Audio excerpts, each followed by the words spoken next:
স্বাগত জানাচ্ছি নতুন একটি ভিডিওতে। আমার ছাদ বাগানে আমি বেশি সবজি করি, ফলের গাছও আছে। তবে এই ফলের গাছ এবং সবজির পাশাপাশি আমার ছাদে ব্যতিক্রম একটি গাছ আমি লাগিয়ে নিয়মিতই খাচ্ছি বিগত 3 বছর হলো। এই যে দেখুন, এই গাছটি একটি সবজি কচু জাতীয় উদ্ভিদ। এটা নিশ্চয়ই আপনারা অনেকে চেনেন, বাজারে দেখেন। এটার নাম হচ্ছে, আমরা আমাদের স্থানীয় ভাষায় বলি ঘ্যাটকোল। অনেকে ঘাটকোল বলে, অনেকে ঘ্যাটকচু বলে, অনেকে ঘাড়কোল বলে। স্থান ভেদে আসলে এর নাম পরিবর্তন হয়, তবে বেশি পরিচিত ঘাটকোল কিংবা ঘ্যাটকোল হিসেবে। এই ঘ্যাটকোল কচি জাতীয় উদ্ভিদের অনেক বেশি গুণ রয়েছে এবং অনেক বেশি ভিটামিন সমৃদ্ধ এই উদ্ভিদ।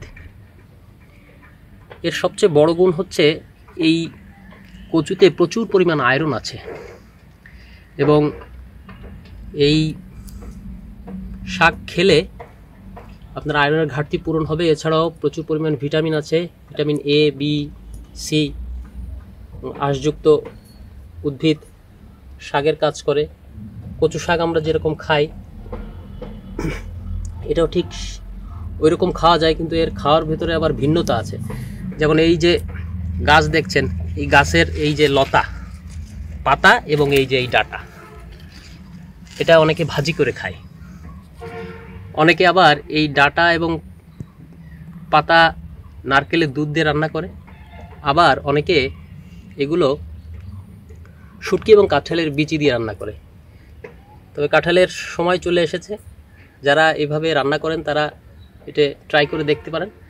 আমার এই ছাদ বাগানে আমি গত 3 বছর ধরে এই সবজি কিংবা ঘাটকোল যাই বলি না কেন, এটা আমি নিয়মিতই খাই। এবং এর যে মুখী, অর্থাৎ কচুর মুখী যেরকম হয়, এর বীজটাও আসলে এরকম, মানে মূল গোড়া যেটা বলা হয়, সেই মূল গোড়াটা আমি এবার লাগিয়েছিলাম এখানে।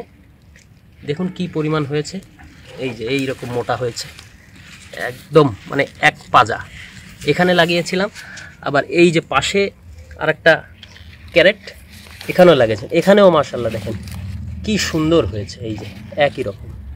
এবং এই যে একবার লাগিয়েছি, এখান থেকে কাটবো আর নিয়মিতই এখান থেকে খাওয়া যাবে।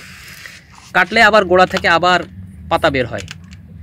এবং আপনারা যদি এগুলো ছাদে লাগাতে চান, তাহলে অবশ্যই ওই কচুর মুখীর মতো যে এর মূল অংশটা, সেটা নিয়ে ছাদে রোপণ করলে আপনারা নিয়মিত খেতে পারবেন। এটা আর মরবে না। এটা বিশেষ করে বর্ষাকালে এবং গরমকালে হয়, শীতকালে এটা তেমন পাওয়া যায় না। তো এই দুটোর পাশাপাশি আমার ছাদে বিভিন্ন জায়গায় ড্রামে আমি রোপণ করেছিলাম। আমার এক বড় আপা রোপণ করে দিয়েছিল, তার সুবাদেই আসলে এটা খাওয়া হয়। এই যে দেখুন, আর একটা জায়গায় লাগিয়েছি, এই যে এটা হচ্ছে আমার লেবু গাছের টব। এই লেবু গাছের টবে আমি এটা লাগিয়েছি এবং এটা খাওয়া একবার হয়ে গিয়েছে, আবারও খাওয়া হবে আশা করা যাচ্ছে। তো বিশেষ করে যাদের ছাদ বাগানে জায়গা আছে, তারা এরকম ব্যতিক্রমী কিছু সবজি কিংবা কিছু কচু জাতীয় উদ্ভিদ আপনারা লাগাতে পারেন। এবং বাণিজ্যিকভাবে এই ঘাটকোলের চাষ হচ্ছে বাংলাদেশে এখন, বিশেষ করে গরমকালে আর এই বর্ষাকালে বাজারে প্রচুর পরিমাণে পাওয়া যায়। এবং এই গাছে আসলে খুব বেশি যত্নের দরকার হয় না। আপনি সামান্য একটু গোবর সার দিলেই এটা ওর মতো নিজের মতো করেই বেড়ে ওঠে।